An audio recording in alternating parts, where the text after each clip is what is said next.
Hi guys, and welcome to Creators Campfire, the podcast for YouTubers, both established and aspiring. If you're new here, my name is BHAV and I'm your host, and each week I bring on a guest to talk about their journey and experiences, and then find out what we can learn from them for our own journeys. This week I have 10-year YouTube veteran Tom Richardson joining me. Tom started his channel back in 2012 when he was only 16 and grew it to almost 70,000 subs before deciding to take a break. But luckily for us, he came back a couple of years ago and relaunched his channel with a new focus. And I'm super psyched to have him on the show today. Tom, welcome. Hi, thank you so much for having me. Thank you for being here. How are you doing? Oh, I'm good. Apart from the tech issues, we're all golden. I'm starting to feel like the podcast is a little cursed. We've just spent an hour trying to get something on the go. We ditched Ecamm. We're now using Riverside. Let's see how it goes. Tom, to kick us off, do you want to just give a little bit of background about yourself for anyone who doesn't know who you are? Yeah, absolutely. So I guess I'm probably a little bit different to some of the guests you've had on the podcast before. So I originally started creating videos in the tech niche on YouTube. So I started that when I was, a long time ago, when I was, I guess about 15, 16, around that sort of ballpark. And did that for sort of, about maybe 4 or 5 years. I was sort of quite successful at the time. I think, like you said, I think at the time the channel had about 75,000 subscribers or so when I decided to. It wasn't necessarily a conscious decision, but I just took a step back from YouTube because I started normal full-time work, and in the end, I think probably like a lot of the people you have on the podcast and the people who are watching this. I like to have a side project. Like I like to, have something which I'm working on in the background, and YouTube was just a natural fit. And what I ended up doing was coming back after that break, and tech wasn't really totally what I wanted to focus on. And what I was working in was videography and content creation and marketing. So that seemed like a logical fit. So I actually in the end started a new channel, and I now upload on that channel. So yeah. Amazing. Okay, cool. I have so many questions because I think you have such a unique journey and something that I think a lot of us can learn from. So I kind of want to take you way back to the beginning, because at 15, well, I suppose I'm a little older than you, so I didn't quite have the internet and stuff. But still, I imagine 15-year-olds 10 years ago, YouTube isn't their first thought like it might be for some people today. So what was kind of your reasons for starting it, or your initial thoughts, and how did you kind of get into it in the first place? That's a good question.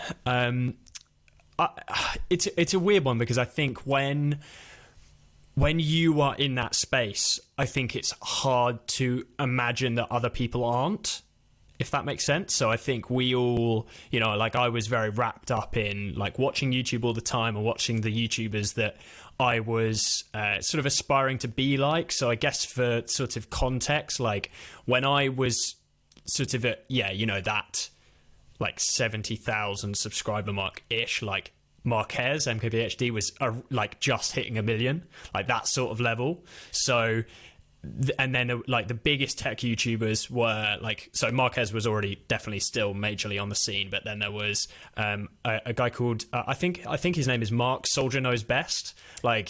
He's still around, uploads, but I don't think his channel quite has the maybe the weight that it did, though. I still think he probably has quite massive influence.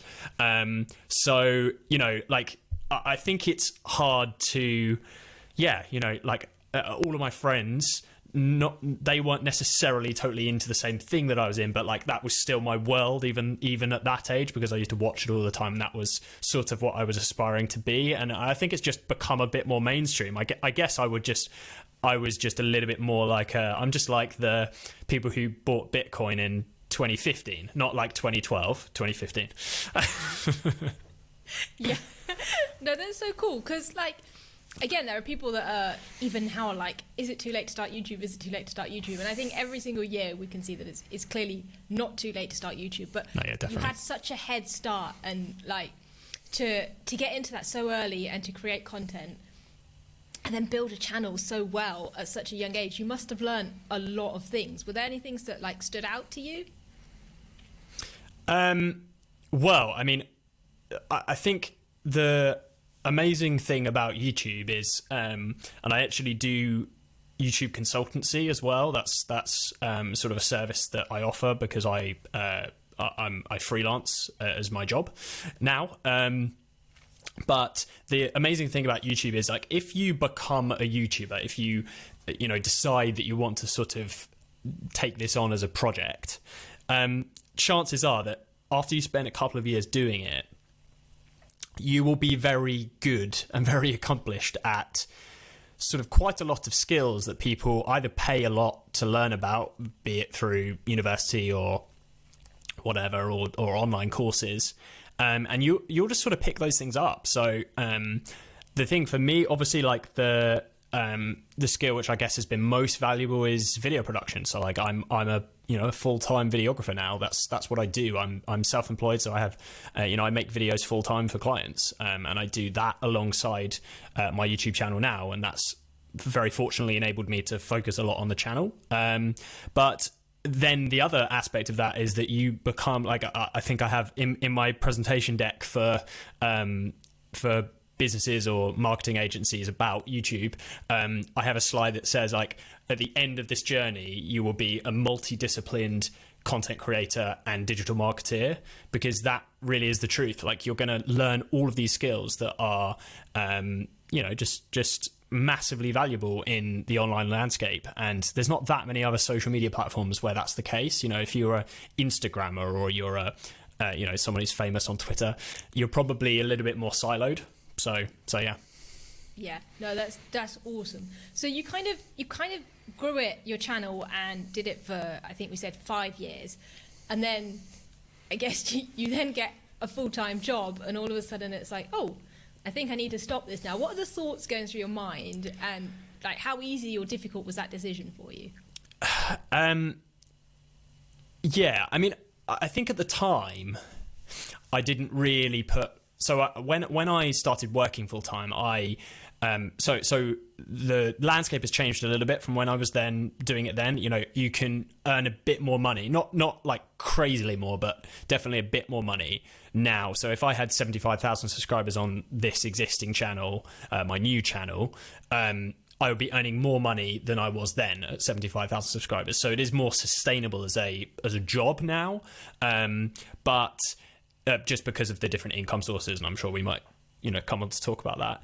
But in terms of like the decision about I didn't sort of actively go, right, I'm going to stop. It wasn't ever necessarily that. It was more just like I ended up getting quite a good job. I was working in London, which is the biggest city near me. So like I guess I was just sort of focused on a traditional career for the first time. Like I'd not been like that, but I was 19, because I didn't go to university. So it just seemed like a good opportunity, a good focus for me. And I got very good experience in that job in a more corporate environment.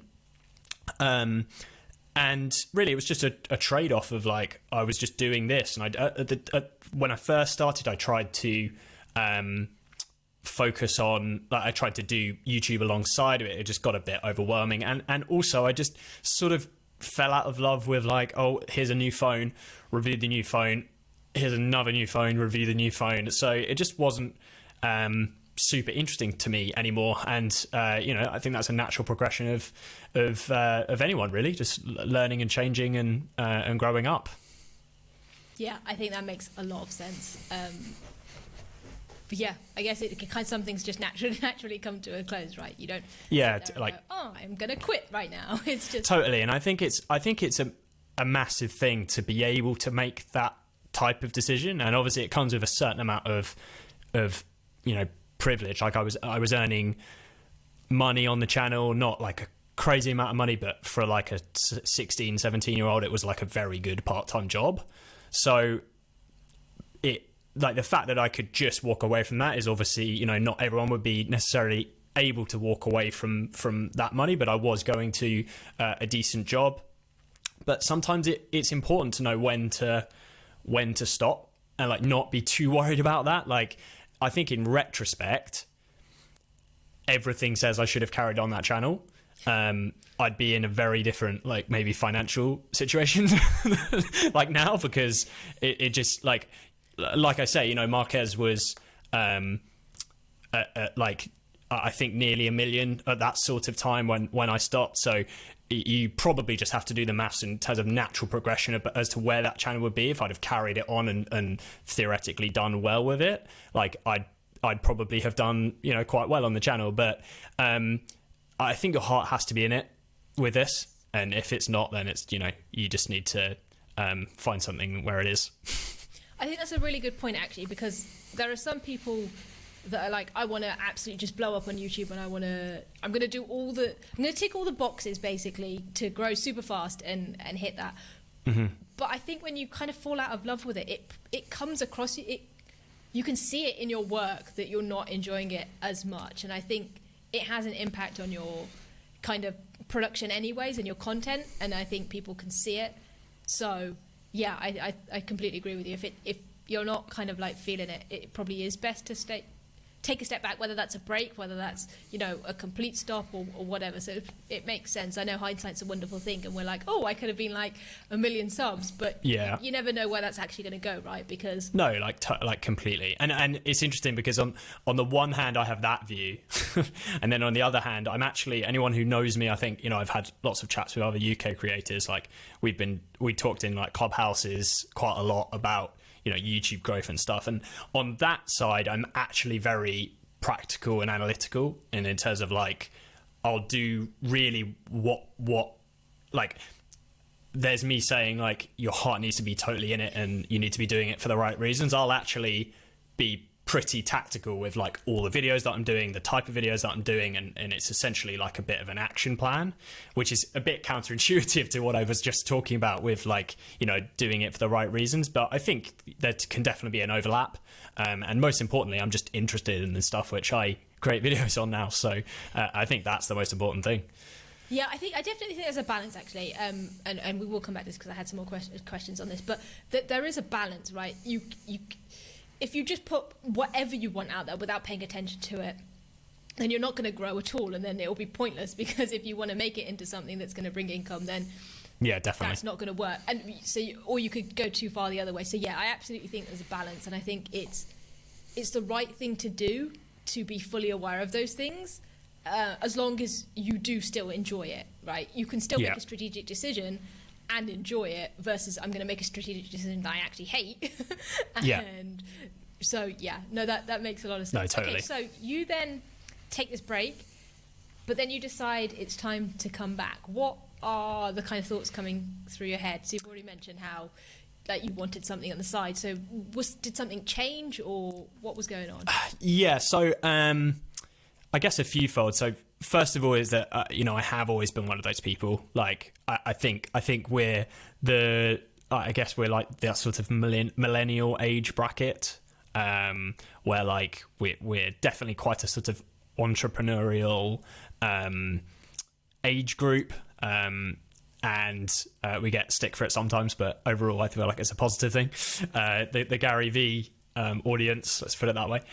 So, you know, I do, you know, I've never had a problem sort of putting the hours in and working hard on this type of thing. And I've enjoyed, I think my biggest issue with a full-time job was the fact that, like, ultimately you are working for somebody else. And it's like, that is fine if that's what you want to be doing. But like, for me, it's like there was never any scalability doing that. It's like, even if you end up doing really, really well in getting a really, really good job of, like, you know, 75 grand a year or something in the UK, which would be like a very decent salary. It's like, that's set, and that's never gonna really vary too much, and eventually you might end up making a bit more or whatever. And it's not entirely financially driven, but like having something on the side which you control and ultimately is scalable, like things like a YouTube channel or a side hustle, for want of a better term, it's scalable. You don't know how much money you're going to make for it, and that for me is very exciting.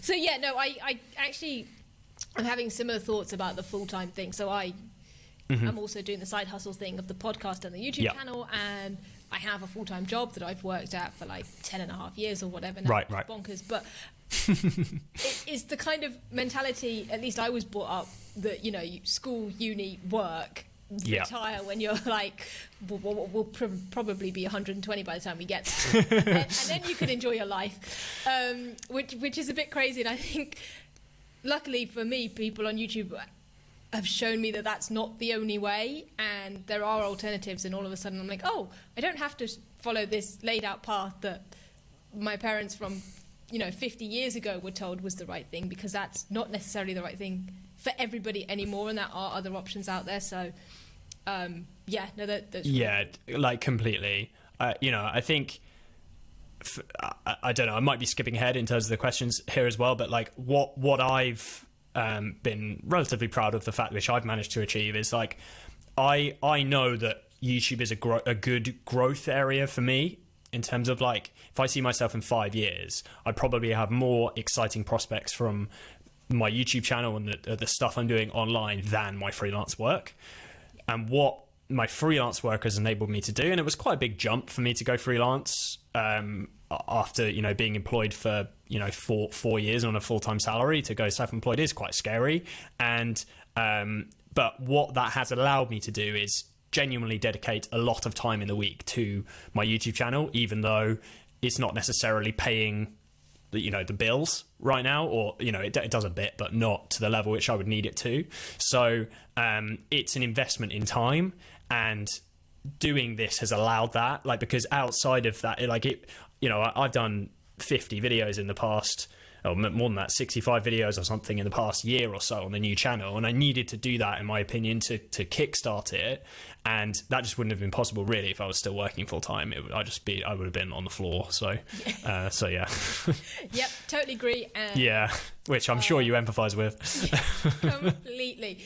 And I highly doubt anyone at work is watching this, so I think I'm okay to say this, but I've seriously been thinking about quitting recently, and it's definitely like, hang on, I know where I want to be, and it's just finding that right time when the balance is just right, that it can be a switch. Because when you're working full time, you don't have the time to dedicate to the channel, and that if you did have that time, then you could absolutely just smash it, because you know what the things are to do. So it's awesome that you've had that time and been able to do that.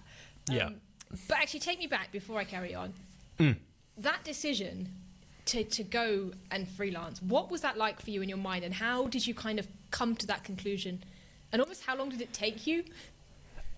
It's a good question. I think it comes differently for different sort of arts and skills. Fortunately for what I was doing, I sort of worked in-house, and I was in a marketing team, but I because I had video production as a skill, video and photo as a skill, I naturally did that a lot in my job, because like for a business that's great, because they have an internal resource that normally they'd be paying externally for. The advantage of what I was doing is that it naturally is a freelance job normally. Like, either a business will hire an agency to do video production, or they'll use a freelancer. So that really was a logical step for me in terms of like earning capacity and just opportunity really.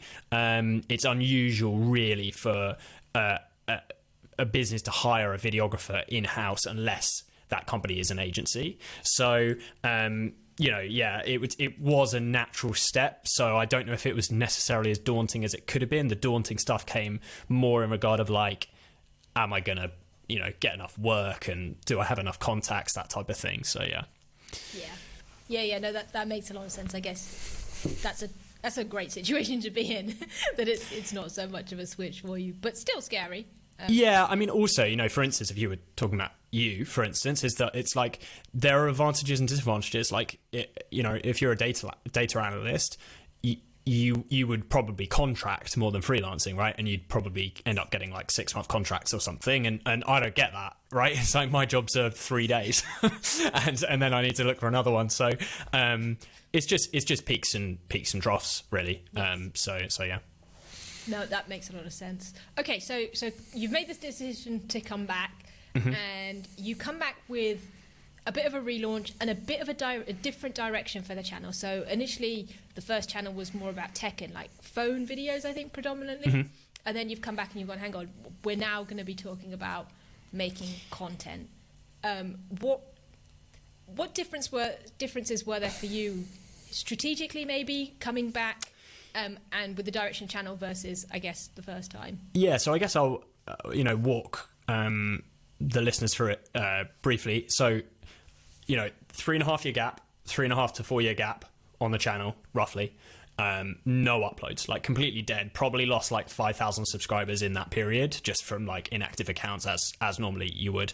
But I had this channel sitting there of like 70,000 people. So I was like, should I go and just upload videos on that channel? And in the end, that's what I did. But I completely pivoted to what I was interested in, content creation, for want of a better example, just because people will get it. It's like Peter McKinnon type of content. It's that style of production. He sort of carved the niche out, and I'm very interested in that type of stuff. So that seemed like a natural progression, and the channel seemed like too good to waste, really. Like I'd already built that audience up, but so I think I ended up uploading onto that channel for almost a year. Like it was pretty consistent. Like I did hit it pretty hard for a year or so on the old channel, and I think I probably lost subscribers overall in that year, maybe like netted out to 0-ish. The channel was getting okay views, not amazing but okay, but it was mainly just like a bit stagnant. And after a year, I just basically had enough, really, of just flogging it.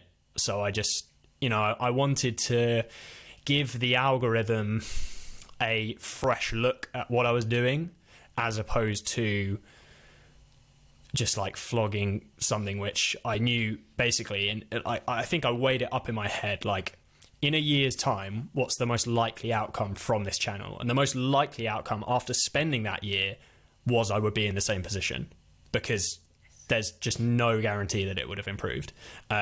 Whereas my what's the most likely outcome on a new channel was, who knows, So I set myself a stretch target on a new channel, was I wanted to hit 10,000 within a year, and I almost achieved that, like pretty close. So compared to the year on the old channel, it was just like night and day difference. So yes. And this sort of comes back to what I was talking about before, where sometimes you need to know when to pull the plug, and you can't just be married to something because you're emotionally invested in it. Sometimes you just have to be happy to say enough is enough, and occasionally that might come with hard work, and but you just got to do it.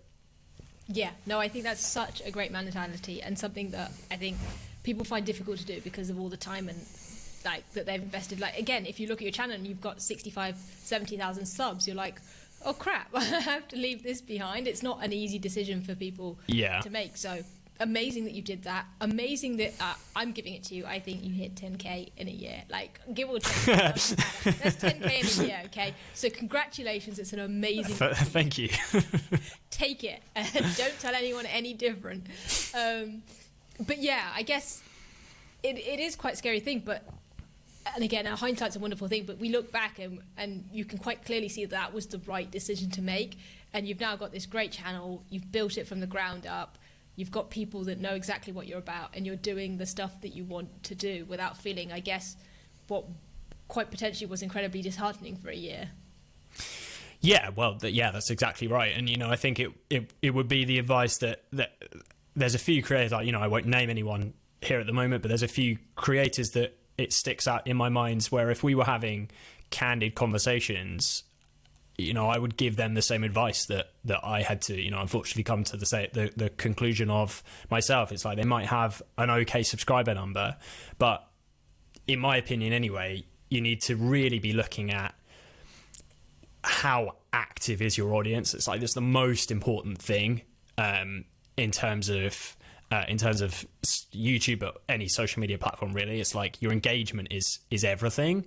And if I would say like 10% roughly is like a pretty good baseline. So 10,000 subscribers, are your videos getting 1,000 views on average? Obviously, you're going to have some which don't reach that and some which do better. That's the name of the game. But on average, are you getting around 1,000 views per video on 10,000 subscribers? And if you're not, so if you have 50,000 subscribers, if you're not getting 5,000 views, or like I would say like 3,000 views on average, you need to be asking yourself why that is. And if the answer is your subscriber base is not that active, is it going to be 6 months, but maybe a new channel or a new direction or a new look or maybe a new content form, like starting a podcast as opposed to a YouTube channel? Like, is that a more appropriate action? So sometimes they can be hard questions, but they need to be asked. Yeah, that's a really good point, because actually there are channels you kind of come across and you see massive subscriber count, and then you look at their views and all their engagement. It's like, these two don't quite marry up. So they've obviously done something in the past and potentially pivoted, or maybe even taken a break, and it's like, that doesn't tie up. So yeah, it's difficult, but it sounds like that's exactly. And it's super hard. Like, yeah. I empathize massively with anyone, especially like for me, it was an easy decision really, because I did have a break for 3.5 years. Yeah. It's pretty brutal, and it does happen. Like, unfortunately, the algorithm is just a bit horrible sometimes, but like there's channels who 100,000 subscribers and will upload really consistently, like regularly, and they'll end up getting 2,000 or 3,000 views per video, and it's like, that really is just not very good. And that's not necessarily at all due to the content. It's just, unfortunately, they're not being favored in that way. So they either need to ask themselves that question, or like, is there something you can dramatically do on the content side? Because you can for sure kickstart the algorithm into favoring you some more, but you do need to probably ask yourself, okay, why am I having these issues and what can I do about it? Yes. Yeah, no, it makes a lot of sense. And why you've touched on it, I guess, view count. So like, you tend to have fairly, at least what I remember, so please correct me if I'm wrong, you tend to have fairly consistent views, but every so often you'll have a video that like totally like pops off, right, and has like an insane spike. How do you deal with that? Like, that's the aim. Yeah, right. So like, because I guess what I'm learning, and I could be totally wrong, is that this is kind of almost twofold, because you have this giant spike, which is great, but does it kind of change your mindset? And I was talking to Michael Soledad a couple of weeks ago about this, like, because his desktops get like 1 million views or something. And like, how does it affect your strategy? And especially as someone who is switched on in that regard, like, what does that do for your approach to the channel and the videos that you're making? Yeah, it's interesting, because I think you can see it as well on not only my channel, but other channels where it happens. Like, a video will really go like really well, and then creators try to like replicate that again and again, and it's not good when you see it. And I'm a guilty party in that, because you do once you see that type of traffic and you see the growth that it gives you, like my biggest upload was like a video where I compared like an iPhone, the new iPhone, to a DSLR camera, and it's like that video was relevant to the channel, but not like directly relevant. Like, I was okay making that trade-off based on the potential growth that the video did. And in retrospect, I'm very happy that was the case. But most of your growth on a YouTube channel needs to come really from your like catalog of videos. Like, you don't want it necessarily to come from one video, because people don't get invested as you as a person. You want what the ideal thing you want is, you want someone to go onto your channel, watch 15 of your videos, and then subscribe. That's like the most perfect YouTube journey, and doesn't happen that often. Most, for instance, on Michael's videos, like I've watched Michael's desk setup tours, like they're beautiful and amazing. But what he probably gets is the subscription level is probably, and this is a guess, but it's probably not that high compared to the ratio on his other videos proportional to the views. I hope that makes sense for the people that's watching. So, because he probably does get tons of people who are, just literally just browsing like home desk setup tour. They're not YouTube watchers necessarily. They're just people. So whilst the traffic is amazing, like, you wouldn't probably want to build a channel on videos like that. Yeah, no, that makes a ton of sense. And going back to, we were talking earlier about sort of income and obviously, please don't disclose anything you don't want to, but I know you've made a video about this as well. But I did. So if anyone wants to know, you could just watch that. Right? I'm pretty sure we're all good here, but just in case, like, don't feel like you have to. But I guess, like you said, YouTube of old wasn't necessarily the same as YouTube now for kind of making a career out of it and making it into either a decent part-time thing or a great full-time solution. How have you found now coming back into it different to before, and how much has that kind of aided your journey? And also, is there a future in full-time YouTubing? Yeah, I mean, without a doubt, there's a future in full-time YouTubing. You know, like the positive thing about it is that it's really scalable and relatively consistent. And that is the magic thing about YouTube compared to basically any other form of social media related income. So, you know, it's like pretty much, unless you have these spikes, you know, for instance, like last September where I released that video that I've already talked about, like I saw a massive spike in revenue and that was directly related to that video. Like you wouldn't want to, for instance, quit your job based on numbers like that, because that's just not that's not a right decision. Like you need a better consistent base level of views. But you know, I think the biggest thing for me anyway has been how significant the amount of money that you can make off YouTube. Like that always did used to be the case, particularly with Amazon affiliate, but it's definitely, or it's a tough one for me to answer because I don't necessarily know whether the niche that I'm in is just better now versus tech, which I think that probably is quite a dramatic improvement, because what I do now is camera videos. People are making money with their cameras. They're happy to spend money on on said cameras, whereas like it was a big deal if somebody bought like a phone through one of my Amazon links when I did videos, did Amazon in the past. So it's a tough one to tell, but yeah, I think the biggest thing for me is like income is more complete now online. Like brands are easier to sign because it's less of a it's less of a sell for them to actually think that they're going to get a return on investment. So there's all of these things and they all just compound. Yeah, no, that makes a lot of sense. And in terms of, I guess, sponsorships and stuff and those kind of things and brand deals, how have you kind of approached them since, I guess, coming back, and what does that kind of look like for some? Yeah, so I've actually talked about this quite a lot on my channel, and I'm actually also thinking about, spoiler alert, doing some sort of either new venture or channel related to like making money online through influence or something like that, because it's something which I'm sure you can tell I'm very interested in. But exclusive here, I love it. Yeah, I mean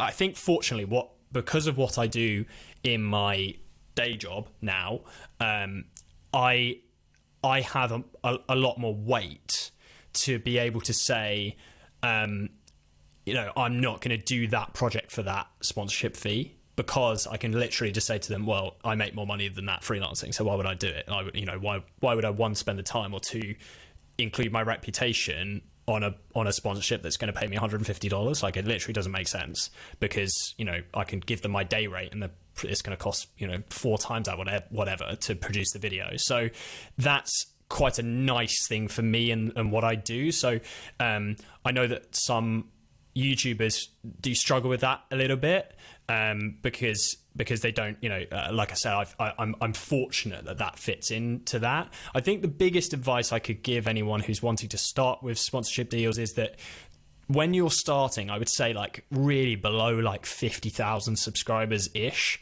you need to be focused on your content versus the influence that you have. So spend a lot of time on, so like try and get a brand, regardless of what the brand is, or even do it for free. Create a really good sponsorship video as an example, and then you can then use that to pitch, and don't necessarily sell it on the base amount of views that video has do it on the content, and maybe you could do like, you know, an Instagram shoot or something for the brand, or, you know, because brands won't necessarily pay for your influence at that level, but they will pay for the content because that is unique to you and probably something which they can repurpose or run ads against. So that's definitely a route which I would recommend. That's a really, really good point and very smart. I guess the only other thing that I kind of wanted to loop back round to was the analytics and that side of things. So as someone who knows what they're doing in that regard, are there things that people should specifically look out for, or some really good tips on, you know, what to kind of, when looking at that, what to capitalize on, or maybe even what to ignore? Yes. So I guess off the top of my head, there's the way that I like to look at YouTube is that, in my opinion, every video that you create, and there will be from the time to time exceptions, most notably when you're working with brands, you don't necessarily have quite as much freedom to do like fully you know, everything that you want, would be like every video should be like have an intention of doing well on the platform. And this is where it comes back to like being, for me, like I'm quite intentional with my YouTube channel. Like everything, if a video doesn't have growth potential, like I think it could do well in being recommended, it has a search hook. So like it's either like a product or a term which people are searching for, and all of that comes in the sort of pre-production like video researching phase, which I don't actually sit here and like you know, plan it in a book or something, but I'm on YouTube all the time, and I have like a big Notion folder where I put down video ideas and that type of thing. So like every video, in my opinion, should have an intent to do well on the platform, and then all you're really doing is trying to, by doing that, you give yourself the best chance at doing well online and doing well on YouTube, and that really just comes with, you know, consistency. Like consistency is the biggest thing, and then after you've got all of that, you can maybe look at the numbers, but the numbers actually, in my opinion anyway, are not as important as like putting the good foundation in place. And then once you have that foundation in place, okay, you can do a lot of testing on like, is that thumbnail getting clicks, how's your video view duration and the watch retention. All of those things are super important. So like impression click-through ratio on your thumbnails, like is somebody clicking through at like 8% or is it 3%? If it's 3%, you should probably change that thumbnail or that title.